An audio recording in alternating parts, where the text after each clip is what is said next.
اللہ تبارک و تعالی نے حضرت ایوب علیہ السلام کو بے پناہ دولت سے نوازا تھا۔ دنیا میں موجود کوئی ایسی چیز نہیں تھی جو حضرت ایوب علیہ السلام کے پاس نہ ہو۔ حضرت ایوب علیہ السلام اپنے وقت کے ملٹی ملینئر تھے۔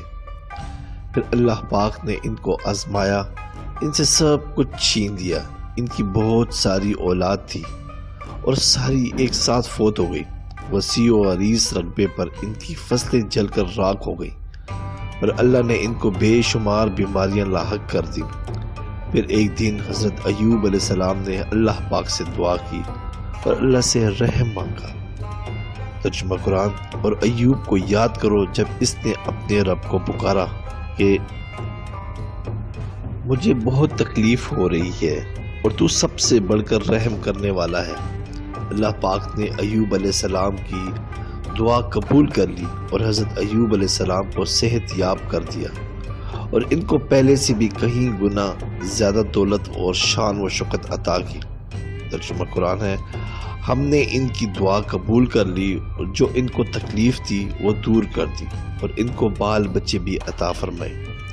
اس طرح دوسرا واقعہ ہے، اس طرح اللہ نے قرآن میں حضرت زکریا علیہ السلام کی بے بسی کا ذکر کیا ہے۔ حضرت زکریا علیہ السلام کی بیوی بانجھ تھی، وہ بچے پیدا نہیں کر سکتی تھی۔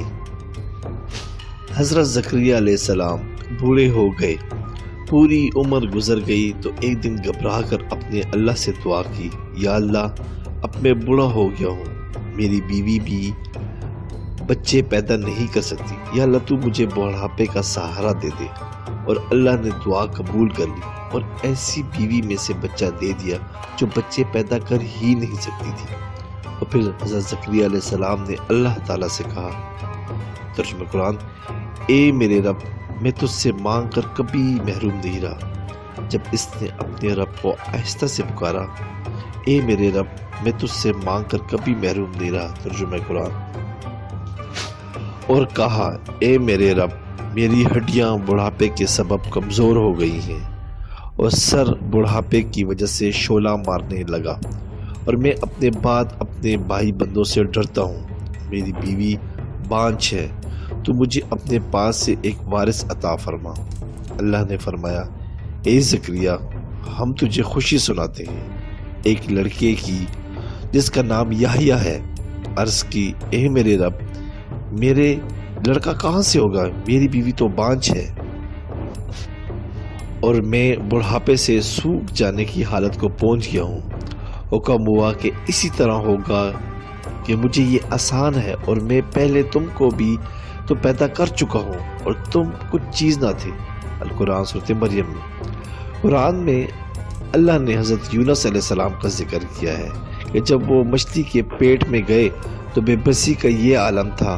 قرآن کہہ رہا ہے کہ وہ 3 اندھیروں کے پیٹ میں تھے، ایک رات کا اندھیرا، دوسرا سمندر کے نیچے گہرائی کا اندھیرا اور تیسرا مچھلی کے پیٹ کا اندھیرا۔ اور پھر حضرت یونس علیہ السلام نے بے بسی میں اللہ کو پکارا، اندھیرے میں خدا کو پکارنے لگے کہ تیرے سوا کوئی معبود نہیں، تو پاک ہے، بے شک میں قصوروار ہوں۔ قرآن شریف کا آیت کا ترجمہ ہے۔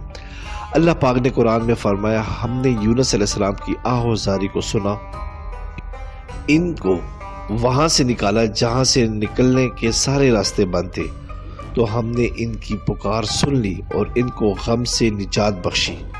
میرے دوستو، اللہ پاک نے یہ واقعات قرآن میں اس لیے ذکر کیے ہیں کہ میرے بندوں، مجھ سے کبھی نا امید نہ ہونا۔ میں نے موسیٰ کو فرعون کی گود میں پال کر دکھایا، اسماعیل کو چھری کے نیچے سے دکھایا، اسماعیل کو چھری کے نیچے بچا کے دکھایا اور ابراہیم کو جلتی آگ میں بچا کے دکھایا، مریم کو بن باپ کے بیٹا دے کے دکھایا، یوسف علیہ السلام کو ایک قیدی سے بادشاہ بنا کے دکھایا۔ اس لیے ہمیں اللہ تعالیٰ سے ہر وقت مانگتے رہنا چاہیے۔ اللہ کے لیے کیا مشکل ہے؟ اللہ کی ذات تو وہ ہے جو ناکامیوں میں بھی کامیابی پیدا کر سکتی ہے۔